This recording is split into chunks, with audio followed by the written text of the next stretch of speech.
Akan tetapi, mereka masih punya 4 poros senjata andalan mereka ya untuk lini serang. Yaitu ada Wirtz di lini depan, kemudian ada Xhaka di lini tengah, dan duo wingback mereka, Grimaldo Frimpong. Cerewetan ceking kita, nyerewetin apa aja. Teman-teman, yang sedang kalian saksikan saat ini adalah Cerewetin Inter. Apa kabar teman-teman semua? Semoga dalam keadaan super sehat, karena dini hari nanti jam 3 waktu Indonesia bagian Barat akan ada lanjutan matchday ke-6 Liga Champions. Tim kesayangan kita akan berkunjung ke Bay Arena, markas Bayer Leverkusen, sang juara Bundesliga, finalis Europa League musim lalu, perwakilan dari tim pot kedua. Gua akan live 15 menit sebelum kick off ya teman-teman. Kita cerewetin bareng-bareng. Dan untuk akun Ali Maskur nih, belum juga menghubungi gua mau transfer hadiah menang kuisnya. Oh iya teman-teman, 9 hari yang lalu ada yang donasi nih 20 juta melalui fitur YouTube, yaitu Interisti 20. Terima kasih banyak ya bro. Sehat-sehat terus untuk lo dan keluarga. Oke deh teman-teman, langsung saja kita mulai. Kita cerewetin tipis-tipis pertandingan Leverkusen melawan Inter. Sebagai gambaran saja, ada beberapa fakta menarik pra pertandingan ya teman-teman, khususnya tentang sejarah pertemuan Leverkusen dengan Inter. Yang pertama, Leverkusen telah kalah dalam semua pertemuannya dengan Inter, yaitu total ada 3 pertandingan. Dan jumlah kekalahan ini adalah yang terbanyak yang Leverkusen alami di Eropa ketika menghadapi sebuah klub. Dan ternyata jumlahnya sama persis dengan pertemuan mereka dengan Atlanta, yaitu ketemu 3 kali dan 3-3-nya mengalami kekalahan. Lalu kemudian fakta menarik lainnya lagi, Leverkusen dan Inter terakhir kali bertemu, wah udah lama banget teman-teman, musim 2002-2003. Saat itu Inter menang home and away di babak grup. Di kandang sendiri menang 3-2, lalu kemudian di kandang Leverkusen menang 0-2. Lalu kemudian fakta menarik lainnya lagi, yaitu tentang kondisi saat ini ya. Inter telah memenangkan 4 pertandingan terakhir di Liga Champions tanpa kebobolan. Tim Italia terakhir yang punya catatan lebih baik dari Inter adalah Juventus di musim 2012-2013, yaitu menang 5 kali dan tidak kebobolan sama sekali. Gokil Juve. Tetapi teman-teman, ini sekaligus menegaskan ya bahwa Inter di Liga Champions sangat amat kuat ya. Di lini pertahanan kita menang 4 kali berturut-turut dan tidak kebobolan sama sekali. Nah sebaliknya untuk kondisi Leverkusen teman-teman, 180 derajat berbeda ya. Kalau Inter kuatnya di lini pertahanan, nah Leverkusen ini kuatnya di lini depan. Sejauh ini teman-teman, Leverkusen telah memenangkan 7 dari 8 pertandingan terakhir mereka. Yang satunya juga seri, jadi mereka tidak terkalahkan di 8 pertandingan terakhir, yang mana mereka sejauh ini mencetak 21 gol, lebih banyak dibandingkan lawan-lawan mereka teman-teman. Lalu statistik mencolok lainnya dari aspek ofensif Leverkusen adalah mereka memiliki 138 tembakan, lebih banyak dibandingkan tim-tim yang mereka hadapi. 138 teman-teman. Total Leverkusen membuat 206 tembakan, sedangkan lawan-lawan mereka cuma membuat 68. Kalau demikian teman-teman, apakah kita bisa langsung menyimpulkan ya bahwa pertemuan Leverkusen melawan Inter adalah pertemuan antara tim ofensif melawan defensif? Kemudian yang berikutnya teman-teman, kita lihat kekuatan dari anak asuhan Xabi Alonso ya.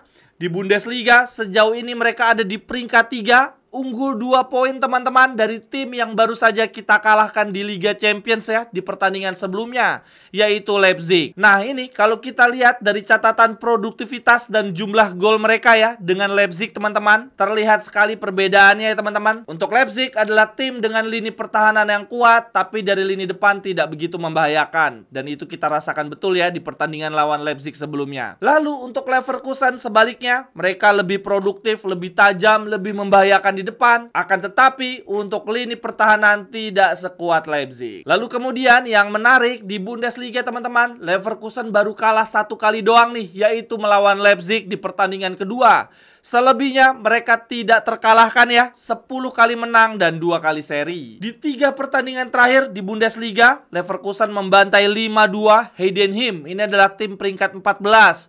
Lalu menang atas Union Berlin, tim peringkat 10. Lalu kemudian yang terakhir di weekend yang lalu, mereka menang atas Saint Pauli, tim peringkat 15. Jadi teman-teman, ini kalau dilihat dari pertandingan terakhir mereka, Leverkusen sudah lama tidak menghadapi tim-tim papan atas. Mereka menghadapinya tim-tim papan tengah ke bawah. Lalu kemudian yang berikutnya, kita berpindah ya. Kita lihat kiprah Leverkusen di Liga Champions.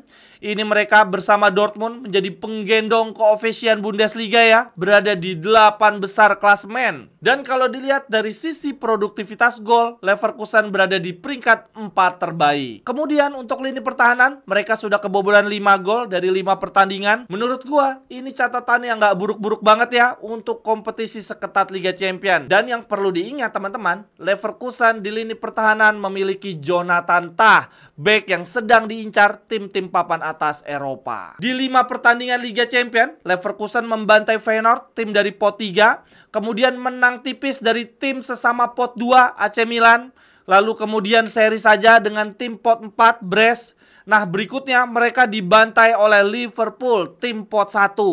Dan di pertandingan terakhir mereka membantai Salzburg, tim dari pot 3. Nah, kalau dilihat dari catatan ini teman-teman, Leverkusen ada kecenderungan untuk menang, dominan, bahkan membantai tim-tim yang potnya ada di bawah mereka. Akan tetapi, mereka kesulitan ketika menghadapi tim-tim yang selevel ya, dan bahkan dibantai oleh Liverpool, tim yang secara pot ada di atas mereka. Liverpool ada di pot 1. Kemudian berikutnya, kita lihat formasi andalan Xabi Alonso. Ini akan menjadi perang antar tim 3 back ya. Akan tetapi, Xabi Alonso lebih variatif ya formasi 3 backnya. Kadang main di 3-5-2, bisa 3-4-2-1, dan bahkan juga 3-4-3. Xabi Alonso bisa memainkan 1 penyerang, 2 penyerang, maupun 3 penyerang. Akan tetapi, yang pasti lini pertahanan mereka menggunakan 3 back. Untuk top skor mereka sejauh ini, ada Victor Boniface ya, dengan 6 gol. Striker Nigeria, berusia 23 tahun, tingginya 190 cm.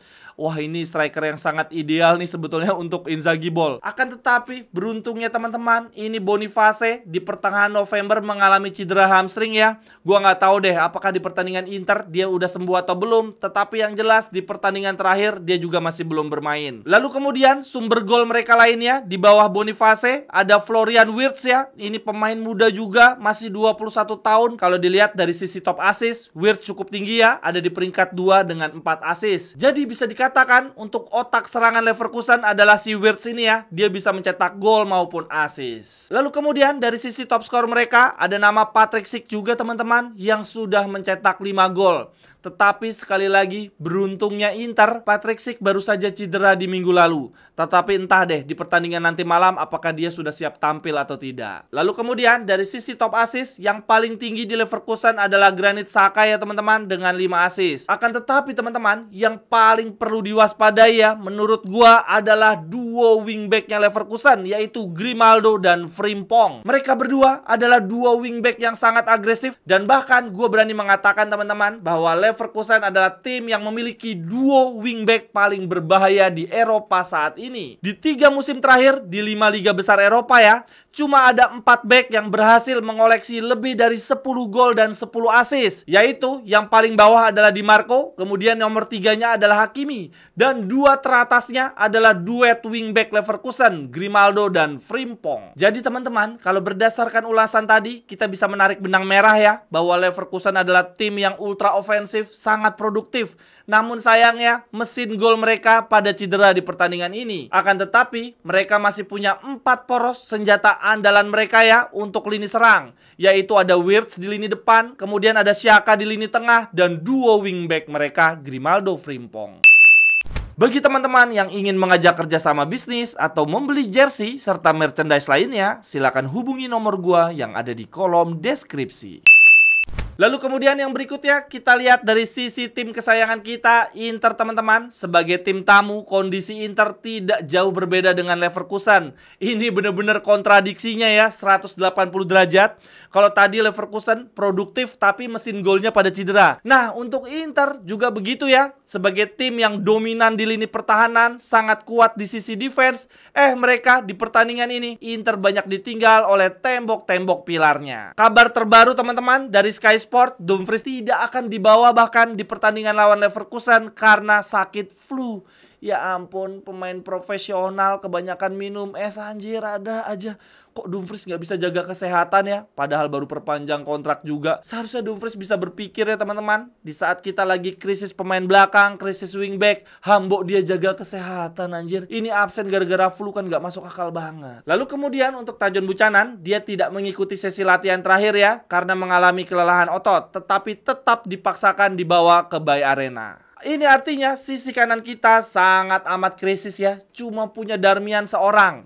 Ya masih ada Tajon Buchanan sih, tetapi gua rasa Inzaghi akan berpikir panjang ya untuk mainin Tajon karena akan berisiko membuat dia cedera lagi. Nah, dengan dimainkannya Darmian sebagai wingback kanan utama, ini efeknya adalah ke lini belakang kita teman-teman, ke center back kita. Tidak ada cadangan sama sekali di pertandingan lawan Leverkusen nanti. Karena seperti yang teman-teman ketahui lah ya, Pavard dan Acerbi cedera, lalu Palacios tidak didaftarkan di Liga Champion. Oleh karenanya di pertandingan ini Inzaghi membawa dua pemain primavera ya, yaitu Aido dan Caligaris. Nah, si Aido ini adalah center back. Oh ya teman-teman, sebetulnya di skuad kita ada 5 pemain yang sangat mengenal Bundesliga, yaitu Sommer, Bisek, Calhanoglu, Thuram, dan Arnautovic. Ini sebetulnya bisa menjadi 5 pemain kunci untuk menaklukkan Leverkusen. Sekian dulu untuk cerewetin Inter hari ini teman-teman. Terima kasih untuk yang sudah menyaksikan. Silahkan tuliskan cerewetan teman-teman di kolom komentar. Sampai ketemu di cerewetan-cerewetan berikutnya. Bye-bye, thank you.